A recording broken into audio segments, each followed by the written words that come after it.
Good morning, everybody, and thank you for joining us today in this webinar on the Place Standard tool. I'm Debs Allen, I'm the Innovation and Future Thinking Manager here at the SFHA, and I'm really pleased to be able to welcome today Michael Torno and Shruti Jain from Public Health Scotland and Maria Suarez from Linstone Housing. You may have seen from the agenda sent out with the adjoining notes that we were also looking forward to welcoming Leslie Ann Junor from Linstone, but unfortunately she's unable to come along this morning. Some of you may know that prior to joining SFHA, I worked at Linstone Housing in a community engagement capacity. So I'm pleased to be able to pick up Leslie Ann's input and also share some background to the Linstone Housing use of the Place Standard tool. For those of you joining us for the first time, it's really great to have you along. And as always with these sessions, a recording of the webinar will be available on our website along with slides from the session.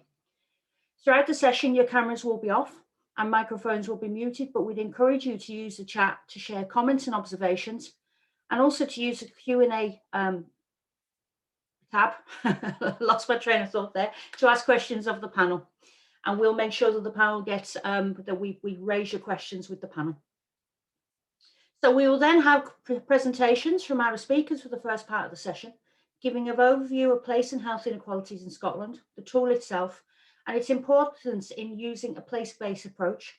And finally, we'll have a case study of how the tool has been successfully used. We'll then move to a panel Q&A, allowing you to reflect on the application and opportunities for the Place Standard tool in your organisation, as well as any challenges you foresee. So Michael, Shruti, Maria, we're really looking forward to hearing about the Place Standard tool. So Michael, if you'd like to unmute yourself, we'll go into our first presentation. Thanks, Michael.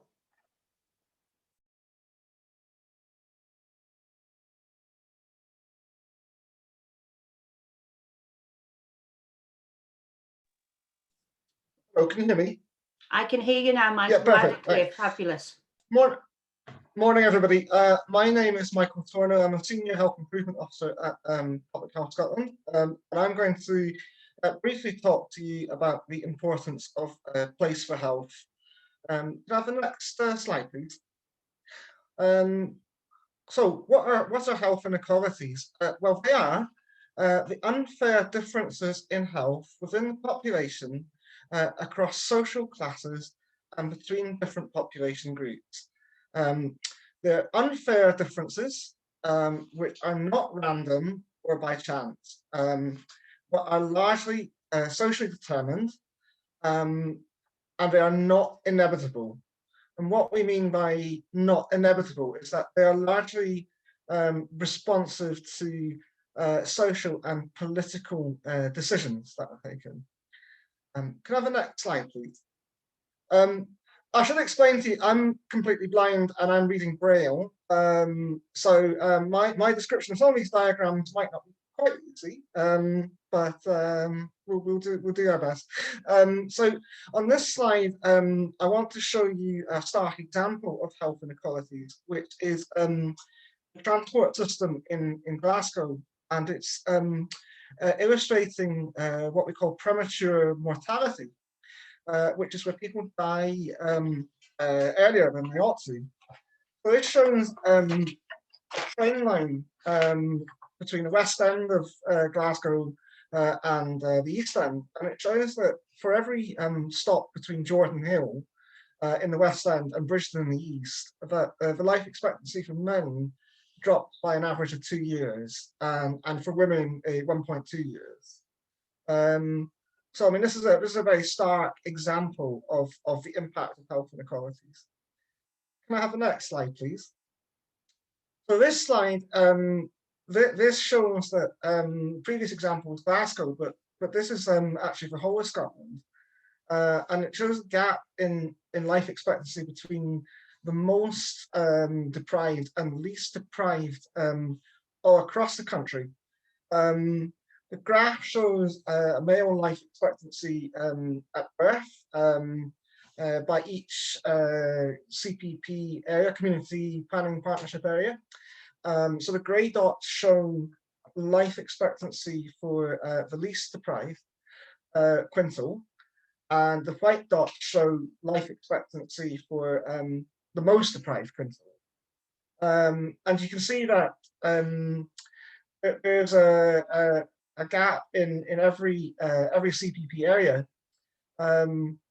in some of the CPPs, it's quite small. For example, in the island communities, and we think that's probably down to the fact that there's quite small numbers of people living there.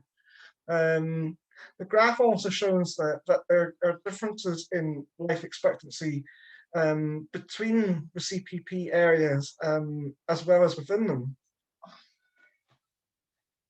Can I have the next slide, please? Right.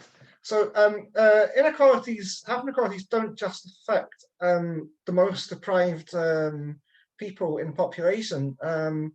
So there's a gradient in health outcomes, which really results in all groups having worse health compared to people who are the least deprived. So this is illustrated by this chart showing healthy life expectancy spent in good health. So we know that in 2015, males in the most deprived areas had a healthy life expectancy 26 fewer years in good health than males in the least deprived areas. And for women, the gap's pretty similar. In the most deprived areas, women are expected to live 22 fewer years in good health than their counterparts in the least deprived areas. So health inequalities affect everybody, and it's not only about improving the health of the most deprived in society. It's about leveling up or improving the health outcomes for so that they're the same as those with the best health.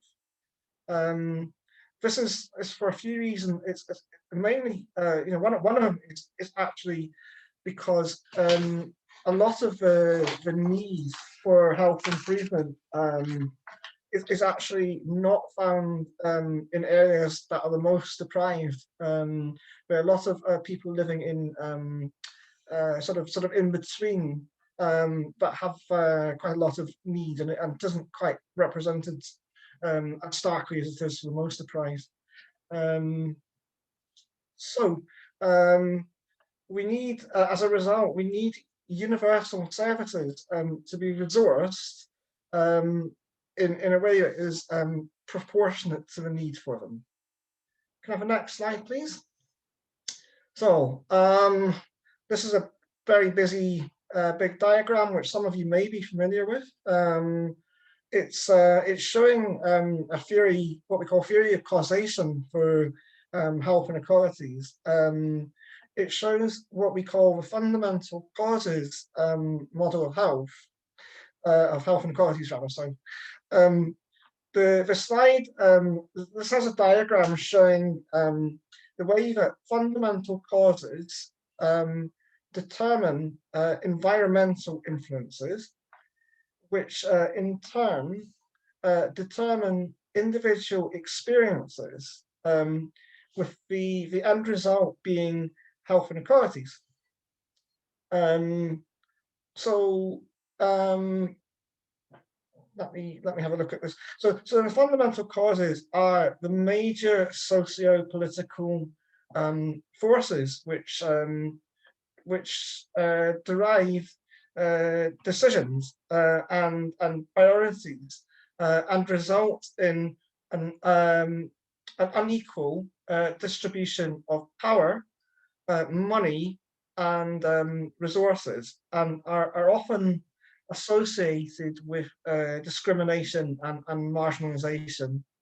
The fundamental causes in turn that they influence the environments in which people live and work. So the environments shape what we call social patterning of individual experiences. responses or behaviours that are the most the most immediate cause of health inequalities. So to try and kind of translate that, what that means is if you live somewhere where there's poor diets, poor housing quality, available good jobs, and healthy food are all limited, then that's going to have an impact on health. So in order to prevent health inequalities, what we need to do is address the fundamental causes and wider environmental influences that cause them. Can I have the next slide, please? So this is a definition of place. So it's the physical, social environment in which we live. It's the quality of life that comes from the places that we inhabit and the connection that we have to these environments. Can I have the next slide, please? One moment. So the places where we live, work, play, spend our time in, have a major impact on our health, well-being, and sense of identity. And the quality of a place has really quite an impact. So I mean, good examples of places that promote health and reduce health inequalities. The slide kind of shows some characteristics of what they might be. For a place to be healthy, there's suitable accommodation, there are job opportunities, there are connections with nature, there are feelings of safety, movement, being able to get around and access services that you need, all connected to nearby where you live. Some of you may be aware that the Scottish Government and other countries in the UK and elsewhere are looking at a concept called the 20-minute neighbourhood. And that's the description I've given you of what's a kind of good, healthy place. They're all the sorts of things that in a 20-minute neighbourhood you would hope to find within close proximity of where you live, and all these things would be within a 20-minute walking or cycling distance. Poor examples of place that are not so healthy are things like poorly maintained spaces, derelict land. We know that unused and derelict land has a really negative impact on health. Feeling unsafe, poor air quality, noise, and traffic, heavy traffic are all examples of places that are not so good for health and unfortunately affect a lot of people. Can I have a next slide, please? Poor environments have a profound effect on people. People who are more disadvantaged are more likely to live in places that are not so good for their health. I mean, therefore, the place has a real impact on people's health and health inequalities. This evidence about what we know about place effect and how it affects health and health inequalities led to our previous organisation, NHS Health Scotland, working with the Scottish Government and Architecture and Design Scotland to develop the place standard, which is a methodology for looking at the quality of place and helping communities to do that. And use it as a tool to try and improve their place or understand how good their place is. I'm going to stop there and hand back to Debs and over to Shruti, who's my colleague Shruti, who's going to talk to you more about the place standard. Thanks very much for your time. Thanks so much, Michael. That was a really a whistle stop, but really in-depth delve into place inequalities within Scotland, and some stark statistics there in terms of the most and least deprived, and I guess pays reference to why this is absolutely so important that we use this place-based approach. So I'm really happy now to be able to hand over to Shruti, who's going to introduce the place standard as a concept and as a tool. And over to you, Shruti. Thank you, Debs. So can everybody hear me okay? Loud and clear. Great, and I hope everyone can see me as well. So morning everyone, yep, my name is Shruti and I work with Michael at Public Health Scotland on place and planning, and this includes our work on the place standard tool. I'm actually stepping in for my colleague Michelle today, who can't be here. She's got caring responsibilities since the nurseries are closed. Otherwise, she would have been here speaking to you today. And together with Michael, Michelle has helped to organise this webinar as well. So all credit goes to the pair of them. So in my presentation today, I will introduce you to the place standard tool, which was launched in 2015, and it was built jointly by Public Health Scotland, the Scottish Government, Architecture and Design Scotland, and Glasgow City Council. Could I have the next slide, please? So the place standard actually started with the Scottish Government strategy for child health and environment in 2008, and this was called Good Places, Better Health. This led to a commitment to developing a tool, and that commitment was in the policy statement on architecture in place in 2013, and that policy statement was called Creating Places. In 2015, the Community Empowerment Scotland Act was published, and this placed a legal requirement on authorities to prepare and publish a local outcomes improvement plan. So there has been a strong policy foundation for this work in Scotland. Scotland have definitely been at the forefront of kind of place and health and well-being. So there continues to be a strong policy foundation for this work. In 2019, there was a new planning bill was passed through Parliament, and this legislation includes powers for people to draw up local place plans. And this can talk about issues including housing, open space, and community facilities that planning authorities will have to take into account. The government also adopted something called the Place Principle. And in the lead up to the launch of Public Health Scotland last year, on the 1st of April last year, there were 6 public health priorities identified. And the first one was place and communities. So you can see place and communities is right up there. And the next slide, please. So the place standard is about creating high quality places in Scotland. It's about maximising the potential elements of place and the social environment, bringing them together to support health and well-being to create a high quality of life for everybody. Next slide, please. It recognises that local people are the experts, and it puts people at the heart of any planning process. So people in a place know what it's like to live in a place, they know what is in a place, and they know how to use the place and how other people use the place. So early in its development, colleagues realised that professionals had been doing things to people for a very, very long time. So the place standard tool and the design behind the place standard tool was about changing that thought process and doing things with people rather than to them. So the key question in its design very early on in the process was, are we having the right conversations with the right people at the right time to change things for the better? The next slide, please. So what is the place standard tool? It's a way of assessing places. It was designed to assess and improve the quality of both new and existing places.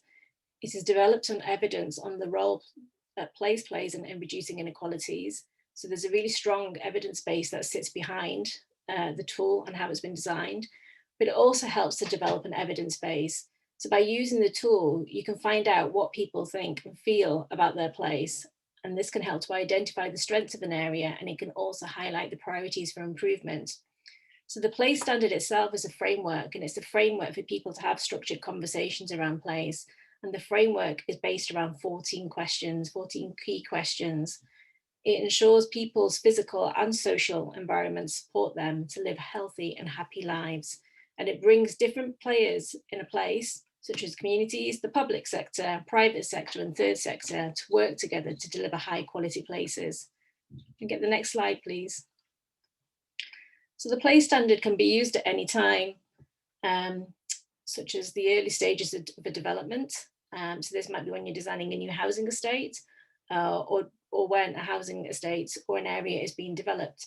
And this can help you to understand the needs and preferences of the community and invest where it is most needed. It can also be used to monitor and review the progress of an existing area, as the framework is consistent. So the 14 questions are consistent, so you can compare results and the data that you gather over time, so you can compare that data. So a good example of when the place standard can be used is when it is time to create a plan for improvement for an area. And while there is a responsibility in Scotland for community planning partnerships to create local outcomes improvement plans and locality action plans, community members and tenants organisations can start their own action planning process to inform the work of these plans, particularly now as a result of the local place plans, as I mentioned before, through the planning bill. So the place standard has been successfully used to consult with, and it's been used by communities to gather views and opinions to inform the creation of all of these plans. Next slide, please. So it's been used and designed for use by a wide range of users.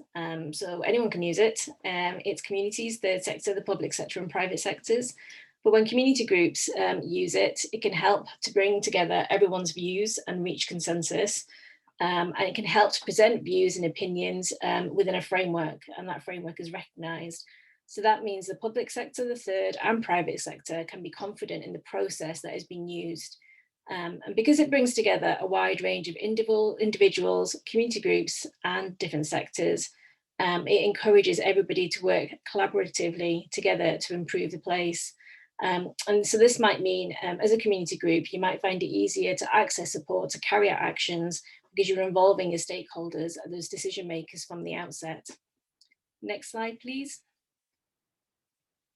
So the tool itself, as I mentioned, is a framework. It's a framework to have a conversation about place, and there are 14 themes. And these themes, as I said before, are based on a rigorous evidence base. We're currently in the process of pulling that evidence base together, and we hope to be able to make it available on a new website, which we'll be launching in the spring.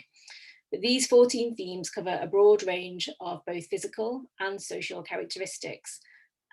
So for the physical characteristics, we might include streets and spaces or public transport in an area, and some of the social aspects of a place might be if you feel safe in your place or not, or if you feel like you can influence decision making in your area. And these characteristics, both of the characteristics, physical and social, are what make up a good place. So these themes help people to think about what they might need from a place. So some really practical things like shops, doctor surgeries or schools. Currently on my estate, we're talking about grit bins right now, and the lack of any kind of grit so we can all walk around safely and get our physical activity during lockdown. But they also help us think about how we feel about a place. So whether we feel like we're part of a community, or if we feel that our views are considered important for the area, and they're considered by some of the stakeholders in an area. So all of these themes, the 14 themes, are connected, and sometimes they appear to cross over, but this just reflects how complex place can be and the wide range of factors that impact them. So the 14 themes and the framework that is a place standard tool help people to think broadly about the area rather than getting just stuck on one particular issue that might be positive or negative. So for each of the themes, there is a headline question, and you can see those noted on the slide there. But underneath each of these headline questions, there's a series of think about prompts. And these help people and just having a conversation around how they feel or think about their place in the context of that theme. So it just supports you to kind of have a deeper discussion. So when you do conduct a place standard assessment, the headline question must be answered for all of the themes. And it's the answer to that main question that you then score, and you use a scoring system from 1 to 7 to score how people as a group collectively feel about their place in relation to that theme. So you're doing two things there. You're answering the question and you're recording some key comments that are coming through from your discussion when you're doing the assessment, but then you're also scoring it out of 1 to 7. Get the next slide, please. So what we then do as part of the place standard assessment is to put everybody's comments and scores together, and we map them onto what we call the compass diagram. So this is one of the key features of the place standard tool, and you'll see that it has the 14 themes that kind of sit around the outside, and then we've got the scoring system of 1 to 7 from each of the themes from the outside and into the center of the diagram. And what we've done here, what this slide shows, is that people's scores have been kind of mapped against the themes, and that helps you to identify where a place is doing well or where it could do better. This then begins to help you think about what some of the main issues for improvement might be. So on this particular slide, you'll see that you've got the compass diagram, and then you've got three assessments, so 3 sets of scores from 3 different assessments that have been mapped onto the compass diagram. And this is because in this particular place, the assessment was done 3 times, so with 3 different groups. And the comments and scores from the 3 assessments have been put on, and you can see that the main issues that were identified for improvement as a result of those 3 assessments were influence and sense and control. People felt that more needed to be done there, so people felt that they were able to feel more influential over some of the decisions that were being made within their place and about their place. More needs to be done around housing, and more needs to be done around play and recreation. So it's really important to note that different groups and different assessments will produce different graph shapes, but also different areas will produce different graph shapes as well. So if you do a place standard assessment in a rural area, you're going to get a very different outcome to doing a place standard assessment in a city centre. But that's because we all know every place is different, but also every community within a place is different as well. So it's about recognising some of those differences within the kind of the assessment kind of place standard process, and recording some of those differences. Get to the next slide, please. So I've talked very much about the scores on the previous slide, and the scores that are gathered for each of the assessments and for each of the themes very quickly show to us some of the strengths and the issues in a place. But the real outcome from doing a place standard assessment and from using the tool is the feedback that's gathered during the discussion.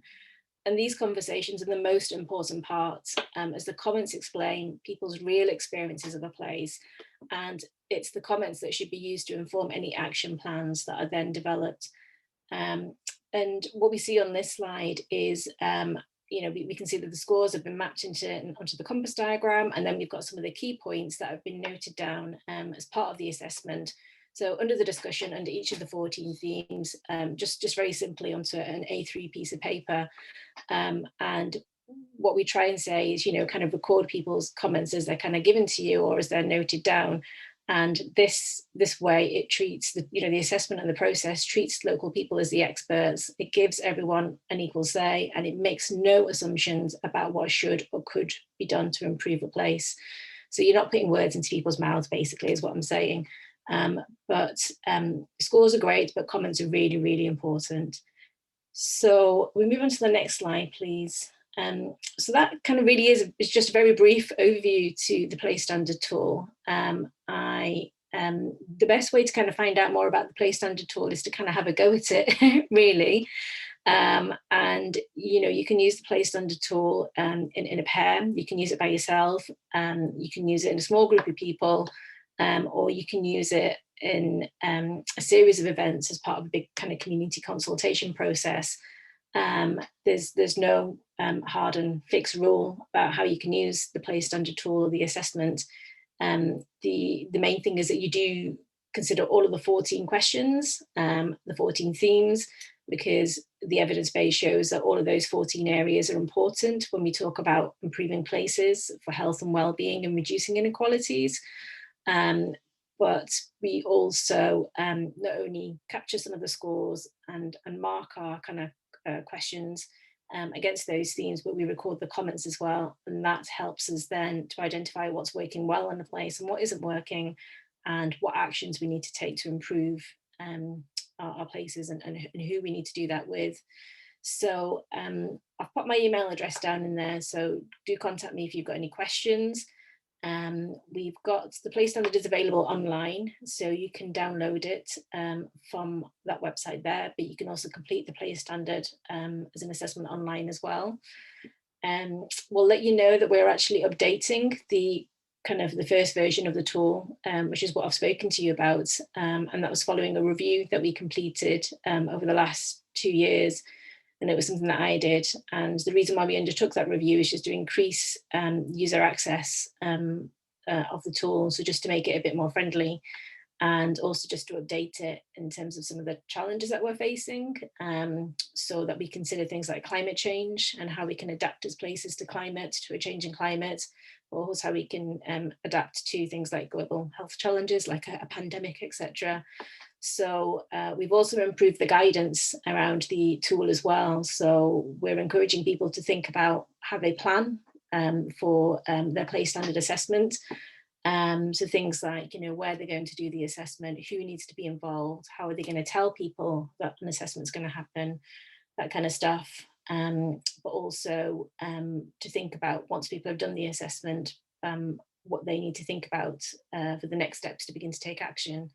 So we're hoping that that will be launched probably around the springtime. And I've also got the Twitter account on there. So if you do want to follow us on Twitter, if you're on Twitter, do follow us on there, and you can find out more about what we talk about in terms of place and health and well-being. But we will also share case studies of how other people are using the Place Standard tool. And if you do use it, then tell us about it via Twitter. And then lastly, on that slide, there is a link to one of our partner websites who've put together a series of case studies which show how different agencies and organisations and groups have used the Place Standard to improve places and to influence planning processes and plans in their place, and that's been done at different geographical levels. So that's really interesting to look at, and brings a lot of character to what I'm saying right now. So I encourage you to go and have a look at those case studies on that website. So that's it for me. Thank you. Thanks so much, Shruti. And I think that's a really good overview and really allows us to visualize the Place Standard, and provides a lovely segue actually into the case study, which hopefully now delegates will allow us to explore. So having thought about what Michael said about health inequalities, and what Shruti has said about that sense of place and how we use the tool, now what we're going to do is go through how Linstone Housing in Renfrewshire actually used the Place Standard in a very real sense, and what the outcomes have been. So next slide, please, Karen. So I will apologise in advance if I slip between us and they. Say up till May last year, I was at Linstone Housing, so I'll be Leslie Ann for 5 minutes, and then I'll pass over to Maria. So just a bit of an overview in terms of Linstone, who they are. Linstone Housing was set up in 1998 following stock transfer from Scottish Homes. Linstone has around 1,600 properties, and therefore are one of the largest housing associations in Renfrewshire. Most houses are in Linwood and Johnston, hence the name. The association is not for profit, and that means that any surplus is reinvested back into homes, communities and services. Linstone consider themselves to be more than just a social landlord, and are the main housing provider in Linwood and Johnston. And Linstone believes they have the opportunity to support the aspirations and objectives of the people in their local area, maximising their well-being and satisfaction with the place in which they live. Next slide, please, Karen. Okay, so the Linstone community engagement strategy, and kind of the strategy overall, centres really on two overall overarching themes. which are people and place. So in terms of people, we look at resilience and aspiration. There you go, I said it, I'd said we. Linstone look at tenancy sustainment, homelessness, family stability, training and employment opportunities. Connectedness, so that's about addressing loneliness and isolation, intergenerational working, a sense of belonging, working with the most vulnerable in communities, with the young, the elderly, and those on the margins. Community, so that's about health and well-being, mental health, opportunities for volunteering and employment in the local labour market. And then we importantly come to the sense of place. So safety, that's about prioritising support for vulnerable young people and adults and working locally to manage the risk of harm. Environmental, addressing climate change locally. Amenities, community spaces and accessibility. And pride, shared spaces and opportunities for congregation celebration. So that's really just an overview of the Linstone community strategy that centres on local engagement overall. Next slide, please, Karen. Okay, so, and I guess this is kind of my bit of the pie, so to speak, in terms of Linstone's journey towards the place standard. So how Linstone first became involved in the place standard is quite early on in the process, actually. So Renfrewshire Community Planning Partnership held a public consultation in 2016. And as part of my remit within the Connect for Renfrewshire project I was leading at the time, I attended this public consultation, which used the place standard tool. And I thought this was a fantastic tool because I felt that it brought together a range of different activities and tools that had traditionally been used, but brought them together into one usable, visible, and something that you could really engage with, and the people, the community members who were around me understood what it was that they were being asked. So from there, I became involved with the Place Standard Alliance. So through contacts at Renfrewshire Council, I was invited to become involved with the Place Standard Alliance, attending events and supporting local conversations and consultations. This then led us to our Social Economic Growth Fund bid. So that was a European funding bid. And what we did was, by overlaying the Renfrewshire Council results with the 2016 SIMD data, so the Scottish Index of Multiple Deprivation, we were able to identify a need for enhanced community cohesion, and we were able to scope the bid using the Place Standard tool as the method by which we would benchmark and demonstrate impact. We were successful with that bid, and I'll tell you a little bit about what came of that in the next slide. So further to that, Linstone trialled the Place Standard tool training resource on behalf of then NHS Scotland and Architecture and Design. We were asked to trial the training resource, which we did with other community stakeholders. Karen, you can move on now, thank you. So what came from that bid was Linstone were awarded funding, and what came out of that was the Linstone 2020 project. And it was funded by European Social Fund to work with communities to deliver the following 5 outcomes. And that was better connected communities, more connected working, enhanced digital inclusion, more accessible community-based services, and improved opportunities for all. SIMD data indicated that locally housing performed really well, but the areas were being let down by poor performance in the income, poverty, education, health and employer indices, highlighting that good quality affordable housing alone is not enough to improve the communities that people live in. So the demand for the project also came from that many residents of Linwood and Johnston areas of Renfrewshire had disengaged from services due to apathy and negative experiences. So this really feeds into what Shruti was saying at the end of her presentation, talking about things being done unto people. So there was a real sense that decisions were being made about communities and the communities were being done to rather than will. So that the overarching or the underlying, I suppose, ethos of Linstone 2020 was nothing for communities without communities. So the idea was that the Linstone 2020 team worked to identify opportunities to share and connect existing private, public and third sector sources. The overall objective was to reduce inequality in access to services and increase community cohesion by building sustainable relationships in local neighbourhood. We had a team of 2 community engagers, a community engagement worker, an intergenerational engager and a youth engager led by a project coordinator who was yours truly. key to the sustainability was the Linstone 2020 project delivered as little as possible themselves, but instead linked people and places in order to create individual and community opportunities. So I would like to hand over now to our intergenerational engager in the Linstone 2020 project, my previous colleague, Maria Suarez, who will be able to tell you more about how the Place Standard tool was actually used in practice and what good stuff came from the back of it. Thank you. Thank you, Debs. Hi, everyone. I want to say first that Debs, you will always be a we when we are talking about the 2020 program, because definitely you were part of it. So if we can go to the next slide, I'm just going to be explaining a bit of how we actually use the Place Standard toolkit. So when we first approached, we were like a newly formed team in Linstone Housing. It was the first time in Linstone we're really like having a specific team to do like community engagement.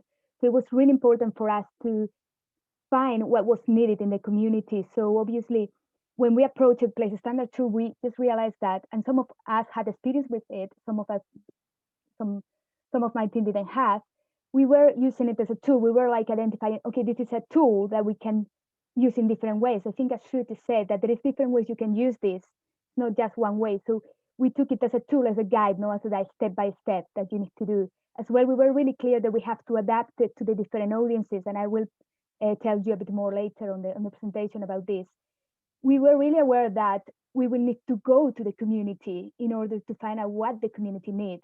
So instead of trying to, put a consultation online and be like, oh, that's it, or I don't know, do a big event. We did some events, but like, trying to get people to come, we were there. And actually this allowed us to as well connect with the community.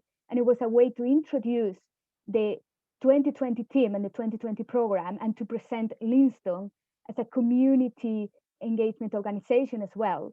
And it opened us as well a world of like a partnership and getting to know a lot of different organizations in the community. It was really important for the main aim that we had as well of not deliver too much, if not finding and creating bridges in between the people and the organizations that were already there doing things. If we can go to the next slide, please. Yes. So some of the things that we prioritized, it was like different ages to people. So when we were like approaching older adults, what we did is like we attend a lot of the activities that they were doing. So for example, they will have their like a gym session in the morning. So we just went there and start talking to the people and start run through them all the Place Standard toolkit. They have like different like groups. We went to the seniors forum. So we tried to like approach as much as we could of all these people.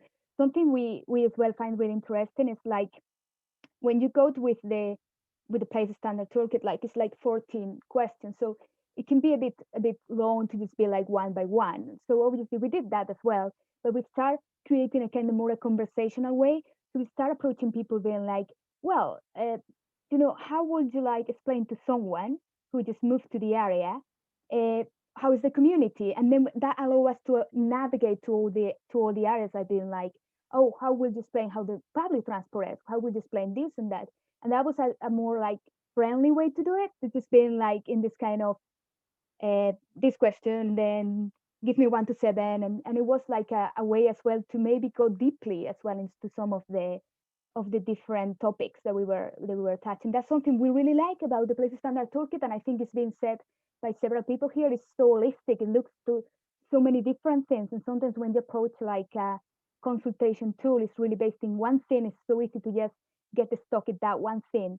But the Place Standard toolkit allow us to look at the big picture, and that was great for a newly formed team as well, coming to the place.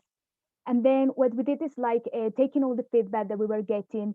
We organized kind of afternoon tea centenary for the First World War, kind of like a celebration as well of all the time that they provide to us, but as a way to go deeply into some of the topics and some of the things that we're more concerned about, and a way as well to connect more with this part of the community.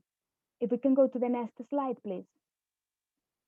In terms of young people, what we did first is like we approached Limbo High School, and we were able to go to some classes and go like take like a deeply consultation with some of the people. So we were able to get the art teacher, actually get her classes for S1, S3, and S5, and went with them through the Place Standard Toolkit. So she gave us all the documents, and then we were able to come and do a bit more of research in some topics.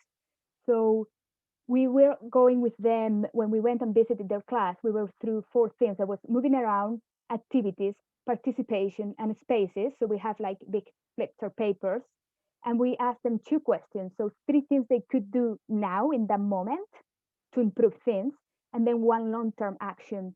This actually gave us a lot of more deep information from things, and they were able to write, they were able to draw, and then after they were able to present to the rest of the class in their theme what they came across with. It was a really interesting way to get to know more the young people in the area and which kind of difficulties they were experiencing. Especially, I think one of the main ones that not only young people identify, as well adults, was like the lack of a youth space for them, like a safe youth space for them to be.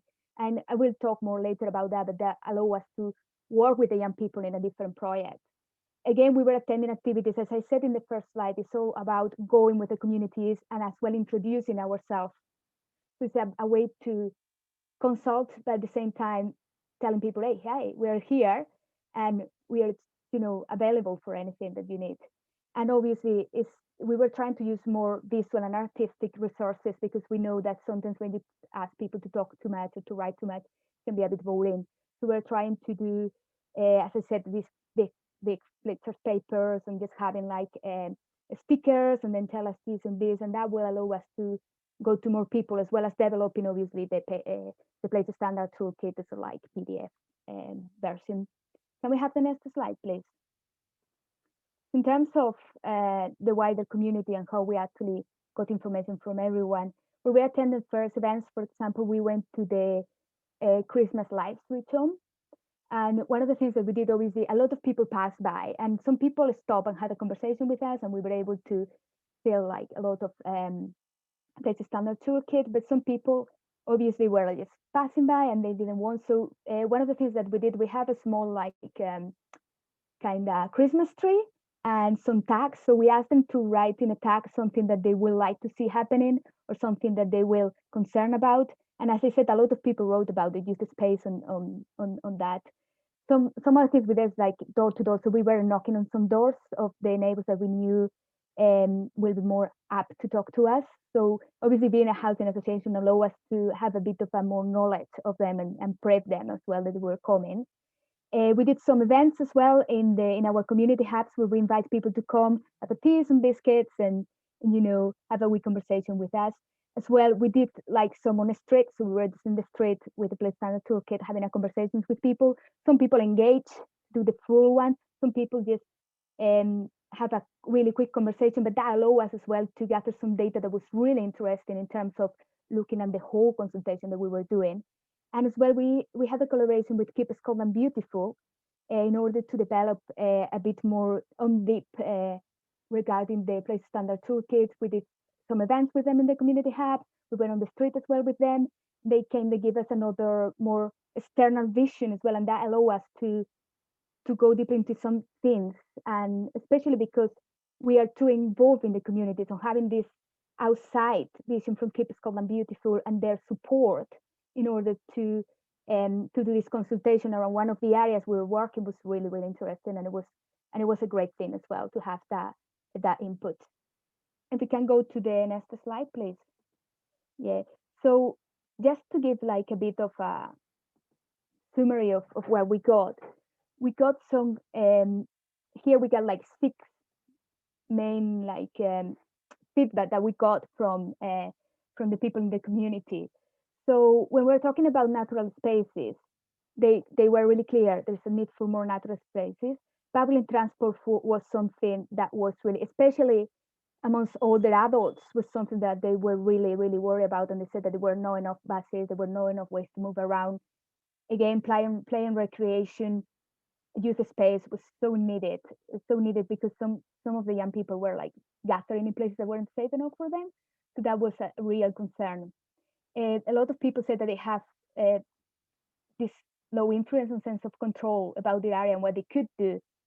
so they feel like there were no ways that they could like change the place they were living in.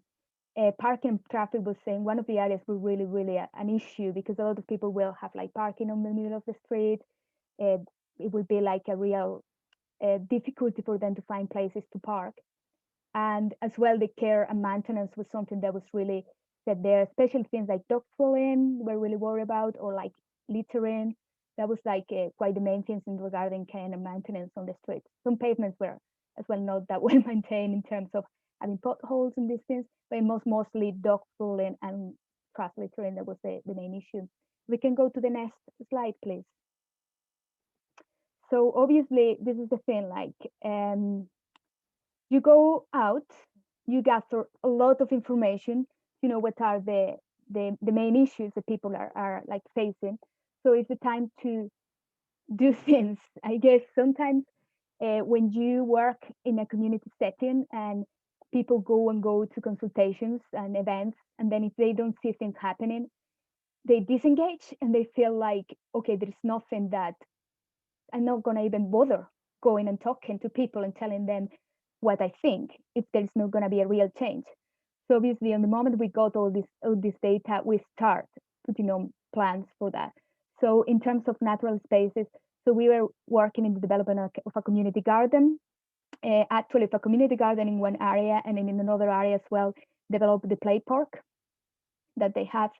In terms of the public transport, we were like partnering with other organizations. I said it's always about partnering, about not only Linstone 2020 or Linstone Housing trying to do everything. It's about working in partnership, and at the same time, it's really important for not duplicating services. So we're partnering with different groups to create this community transport initiative. This has been a bit stuck. We were really advancing quite a lot just before the lockdown.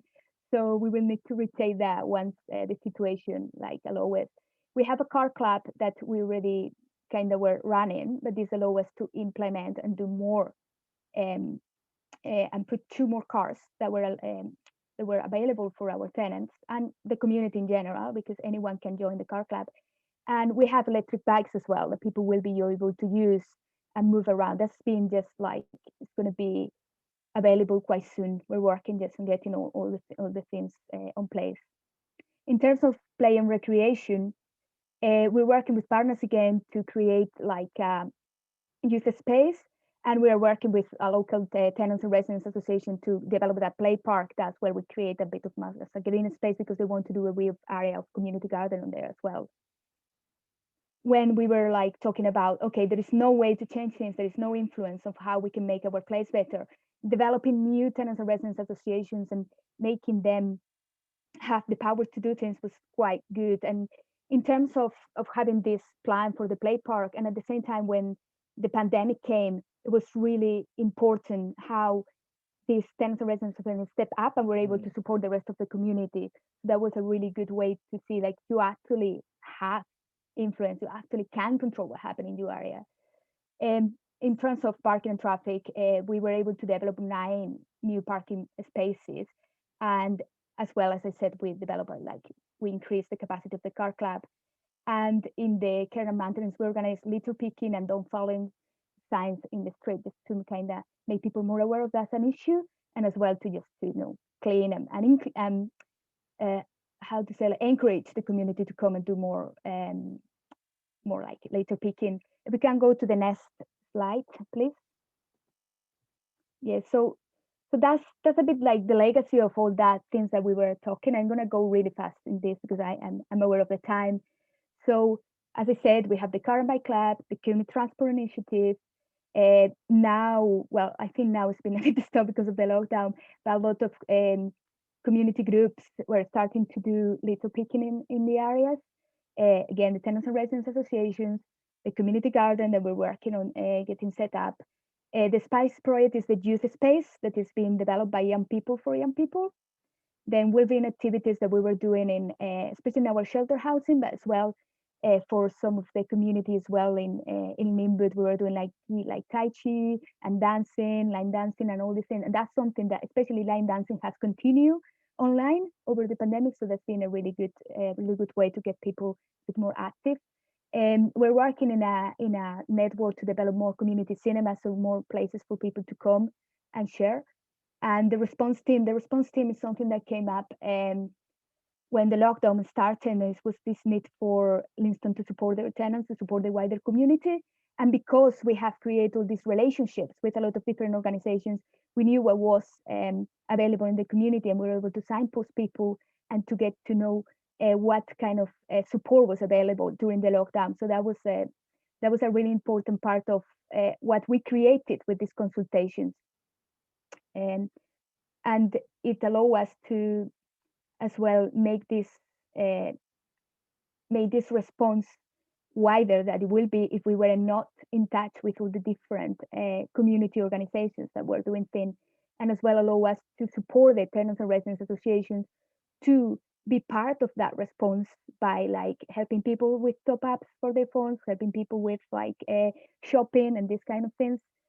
It was a really important part of how we supported the community and how we supported our tenants, because actually it was able, as well, it was good for the organization itself because it allowed us not to have to follow a lot of people who came to the response team and start making calls to all of our tenants to see how we could help. If we can go to the next slide, please. Yeah. So now we're looking at what is next, what we're going to do in the future after talking about all these processes are ongoing. We're looking to do again a community consultation. It's been like almost 2 years since we did the first consultation. As well, we've been using the Place Standard Toolkit. Obviously, we are continuing with doing the consultations. We did one last year doing the switch on of the lights.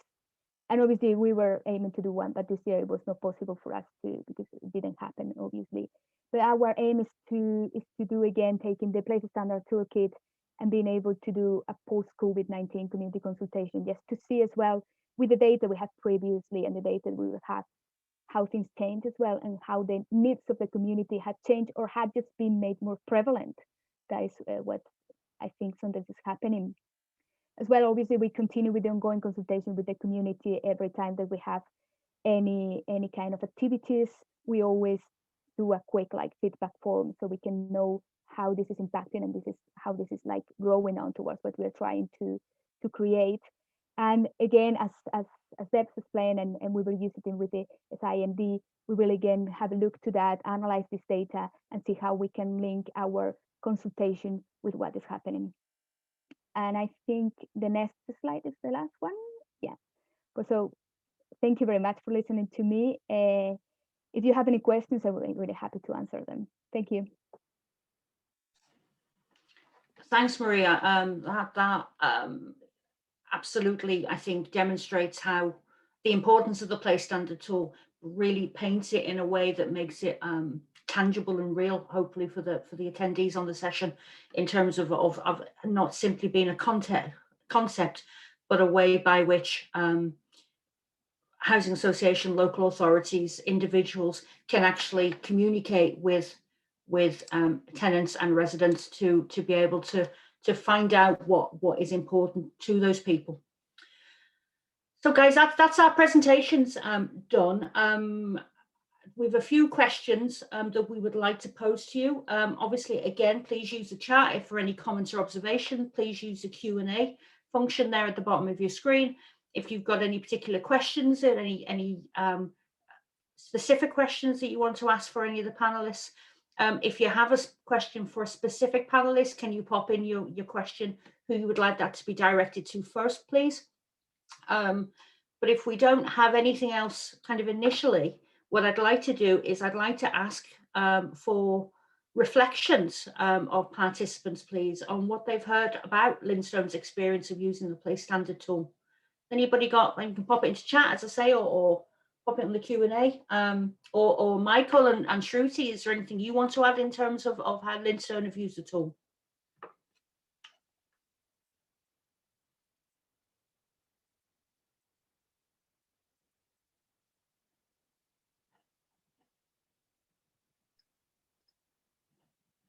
Hi, yes, it's Shruti. I thought it was amazing just to hear about what you've done with the Place Standard tool.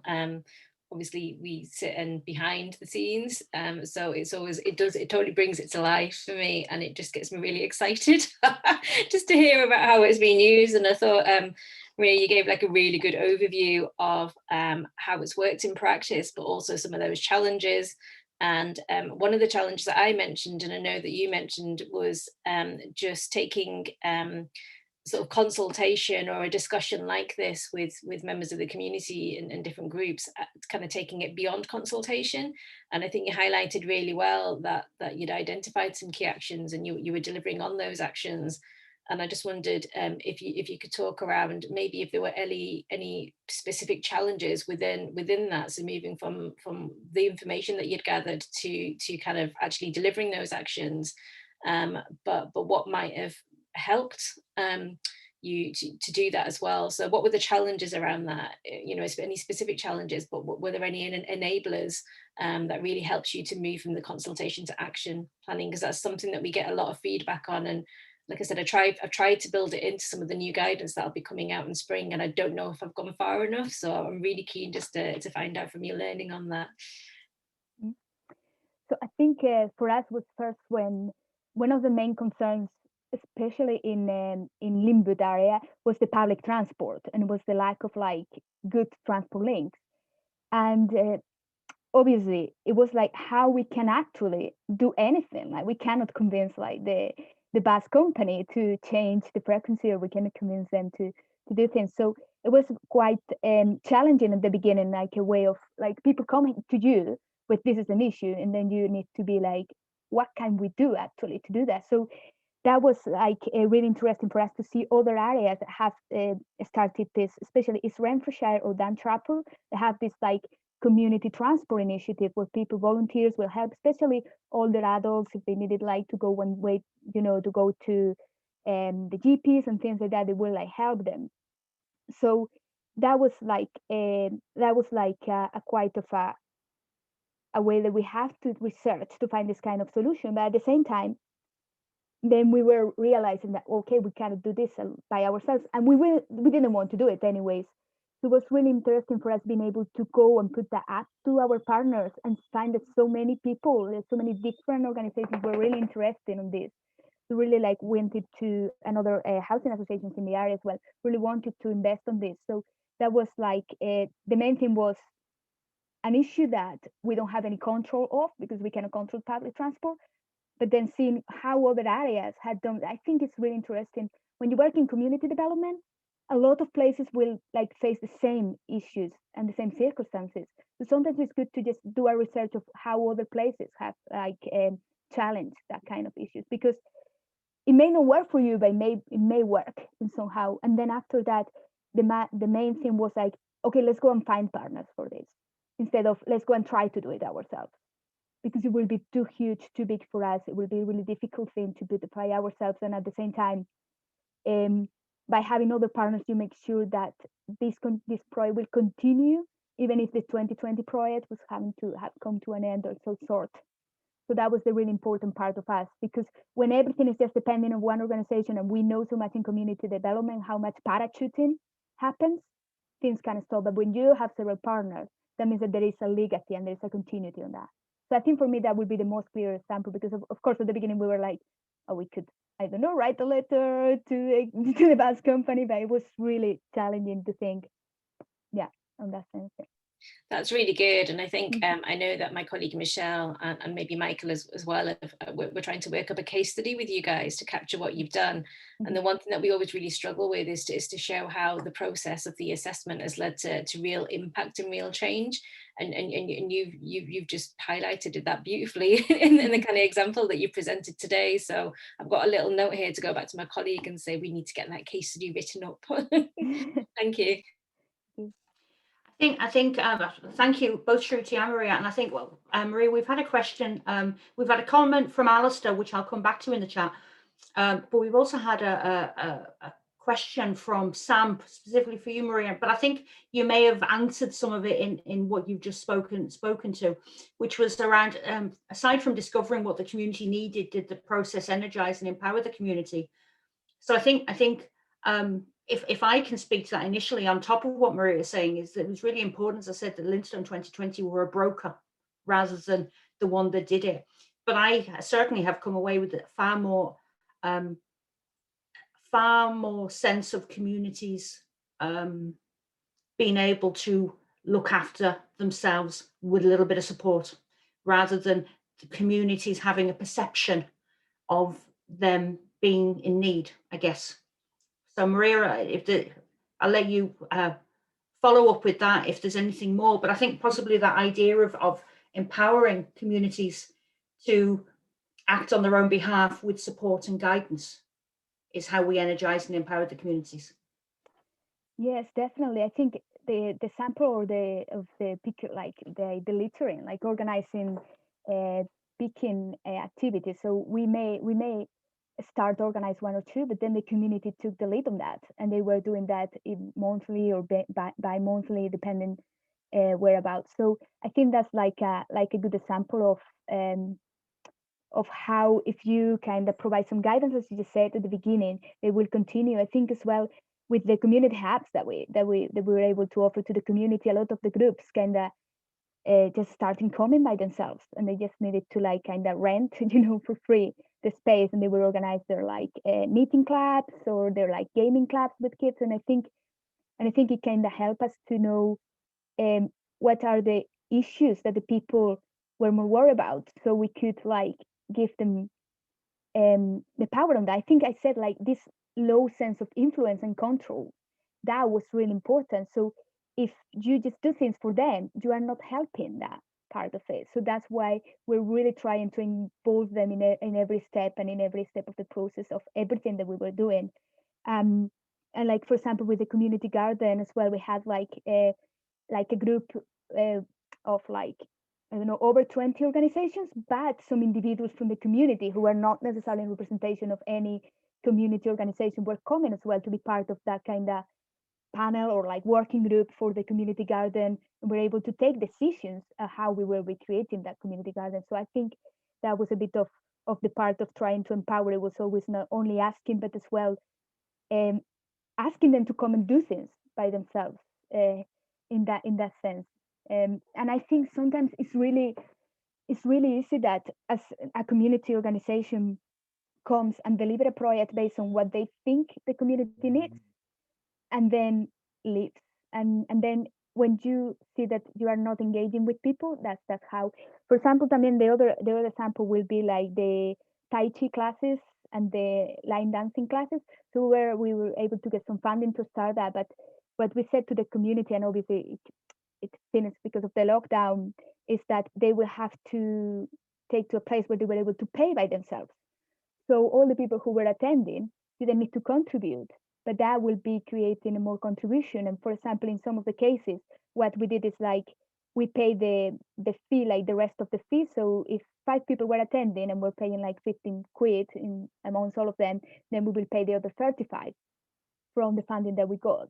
It's a way to build resilience on them. So at the end of the day, they will be able to cover the entire fee, and we will not be needing on funding in order to be able to have their music classes or line dancing or any class that we're having. Yeah.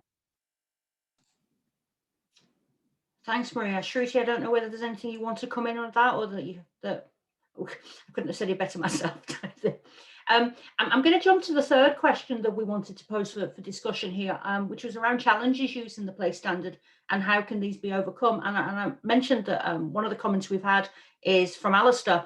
It's about it being quite difficult to use the tool where new developments places are being created and where there are no existing residents. So I guess there's a sense of well, Shruti, what would your kind of immediate response be to that? Is it a chicken and egg situation? It is a bit, yeah. So I personally have never worked with a group or an authority or an organisation where it has been a new development or place. I've got colleagues from Architecture and Design Scotland who have, however, and I guess what they've done is they have brought their expertise from doing a number of these kind of assessments and conversations with different communities to that process. But where there has been communities not in a place, but I suppose near a place, then they've kind of advertised it to the opportunities for a conversation, to engage in a conversation, to neighbouring communities, and invited them into the process. So yes, I mean, it's not residents who are ultimately going to be living in that place, but they've then kind of used spoken to communities, or taken opportunities to speak to other residents close by. So I mean, I live in a new build estate in Edinburgh, but there's very limited housing in Edinburgh, and it's very expensive. But it's I know that as part of the developments for this process, they went to the neighbouring areas, and they ran sessions in community centres with things like some of the surgeries as well, and some of the different groups that use some of the different spaces, just to kind of get an overall sense of what some of the issues are within the area. So the lack of, like a poor transport infrastructure, that's something that keeps coming up. And then the lack of access to some of the services that you absolutely need kind of on a day-to-day basis. So things like access to shops and things like access to your GP surgery. So whilst I haven't been able to engage directly with the community that will ultimately stay here, they've kind of got a sense of what some of the issues are, kind of taking that kind of broader view to it. Thank you, Shruti. Maria, is there anything you want to add to that, or?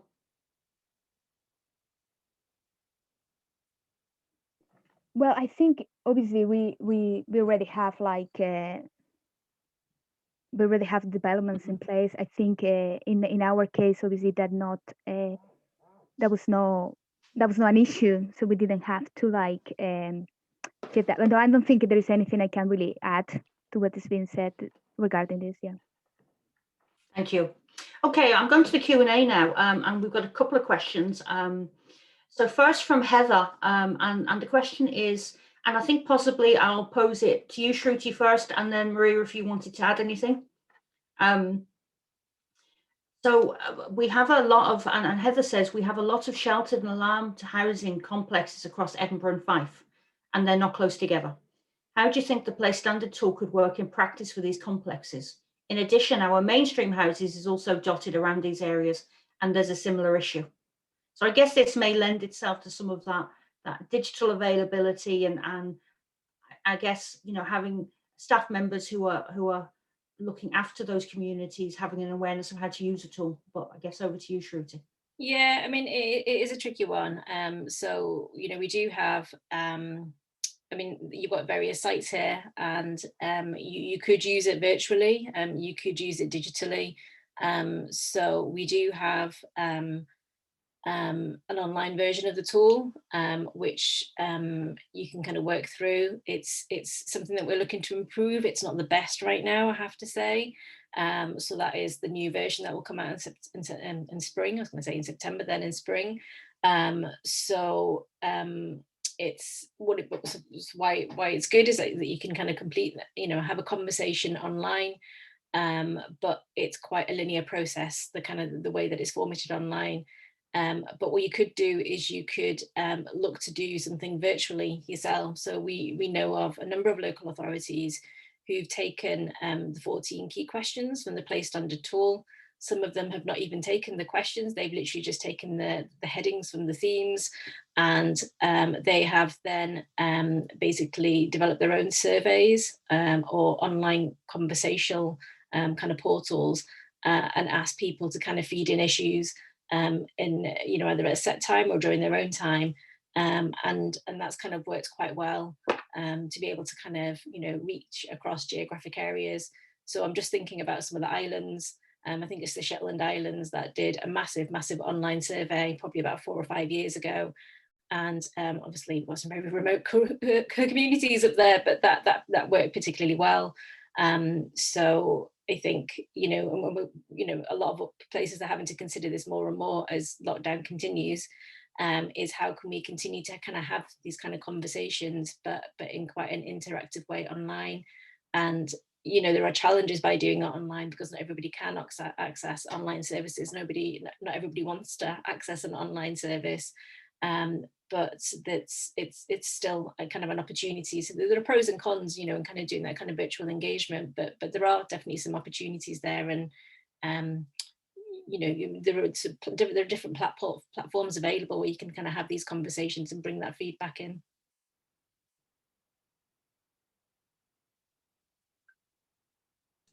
Okay, great, thank you. And we've still got another couple of questions there in chat. What I would say also, delegates, for the piece of time that we have left, if you do want to ask a question verbally, you can use the raise your hand mechanism, and one of the events team, Molly or Karen, will unmute you for your contribution. So I should have popped that one in earlier. But Linda has said, I think probably Shruti, this will be towards you, or possibly even Michael. The derelict land was mentioned earlier regarding health inequalities, the impact on people's mental health. Linda's organisation are going through the community right to buy process and carrying out a feasibility on the land and prospective projects, one of which we hope will be a community shop. How would you use using the Place Standard tool for this specific piece of work?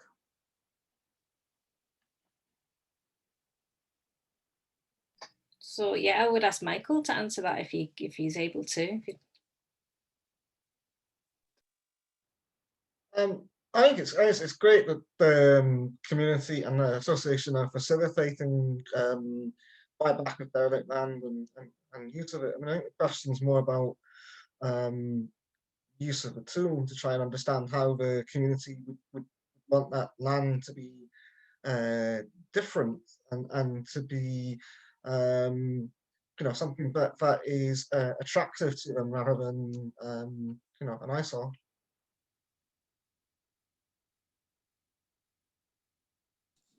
Okay, Linda, I hope that answers your question, and I'm sure that the guys will be more than happy to follow up in more detail if that's something that you can that you feel is helpful. Tony Kelly, you've posed a question about whether Linstone's seen any benefits to their work on a more traditional tenant participation activities. So, for instance, the annual rent consultation, assessing performance, etc. So, I think that Maria will be able to answer to some extent, but this may be where we find the lack of Leslie Ann as the director of Linstone in the conversation. But certainly, we could follow up as a follow-up question if we needed to afterwards. But over to Maria first. Yeah, I think it definitely. We are doing the annual rent consultation just now, and especially with the work that the response team is doing, is creating a lot of like good relation with some of our tenants, and we're seeing much more interest on like answering these questions than we will find before. So I think it's really like it's really like benefiting on that way. I'm not quite sure about certain performance, but I've been involved in the annual rent consultation, and most of the tenants I spoke with, they really wanted to answer, and they were happy to have a conversation on there. And we're getting a lot of people coming back to us as well in terms of when they feel they need some support or something that they want to raise. They're coming back to us. So we are, especially with the response team, creating this kind of more close relationship with the tenants, and I think that's impacting quite well on that area of more traditional communication ways. Yeah. Mm-hmm. Okay, thank you, Maria. I guess at this point, I'd like to invite people to virtually raise their hand and come into the conversation for the last kind of 5 or so minutes that we had. And one of the things that I wondered was around, does anybody having listened to what we're doing, have any particular thoughts about how they might use the Place Standard and how it would be valuable for them within their organizations, and what might help you to use it? So I'm just having a look in my various screens to see if anybody's raised their hand, and I'm sure Karen and Molly will be able to assist me with this in case anybody has. Obviously, you can still continue to use the Q&A session or the chat if that is preferable. Okay, Karen says not yet, Debs. Okay, so I guess what I would say then, Michael, Shruti, and Maria, is there anything else as a that you would like to bring to the fore? Is there any kind of, I don't know, final synopsis that you could give about why people should be using the Place Standard tool? I think that when you first approach it and you see all the diagrams and you see the 14 topics, and it can be a bit scary in a way, because it seems like a lot of things you have to go through. And that's the powerful part of it. It's so holistic, it just covers everything. But I think as well it's about how you can approach it in a way that is not that scary or cannot be that scary for people. If you just go to the people with like papers and like all these pages and give it to them and say answer, that will be something that can put people off. But I think if you find more creative ways, it's a really powerful tool. And I think it's about finding a way to answer that in a way that is not going to put your community off doing it. I guess what I would say is that it's one of a few tools. So there's a few other tools that exist out there, but certainly in Scotland, it's kind of recognised as kind of a good tool for place and health and well-being. With the kind of revised version that'll be coming out in spring, I've tried to strengthen it so it looks better at how we can adapt and mitigate against climate change, and that's a really big, important thing that everybody needs to think about. We can't have any kind of conversation without thinking about climate change anymore. We've also did a bit of review work on it just to look at how and if the tool should be improved in the context of a global pandemic. Obviously we're all in our places and our neighborhoods and our communities more. So what is it that we're missing? But actually on doing that kind of that review, we found that actually the place tool kind of covers all of it. So if you look at the 14 themes, and as Maria says, when you look at the 14 themes, they're like, oh, that's going to take me ages to have that kind of conversation. That's 14 hours of conversation, but it doesn't need to be.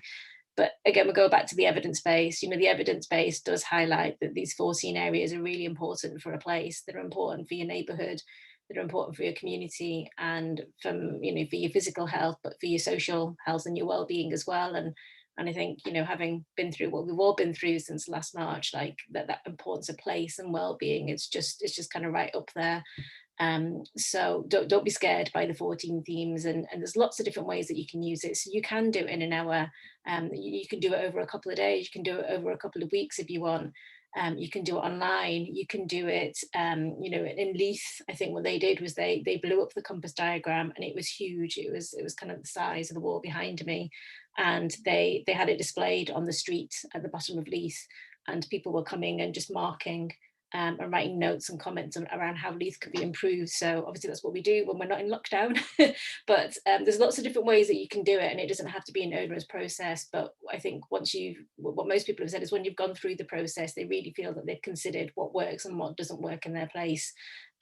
So I would encourage you to have a look at some of the case studies, and I've posted the link in the chat again, and you'll get it when my slides are circulated, but that'll give you a real good idea of how you can use the tool and how you can use it to influence the kind of planning processes and some of the decision making in your area. And it's about groups and communities kind of taking power and action and saying this is wrong and this is what we want and this is the change that we want. So it's about kind of, it's about that. Thanks, Shruti, and thanks, Maria, and thanks also, Michael. And thanks, delegates, for your questions and for your input there. So we'll come to the end of the session now within the next few minutes, but I'd like you to bear with me for another couple of minutes if you would, be so kind. So if you would like to connect with the speakers, their contact details will be available along with the recording of today's session and the slides on the SFHA website in the next few days. In terms of next steps, SFHA and Public Health Scotland are planning a how-to masterclass where delegates can further explore the tool with hints and recommendations, working through the tool step by step to plan a consultation activity that is bespoke for your organisation. So please drop a comment in chat if this is something your organisation might be keen to be involved with, and we'll keep you updated.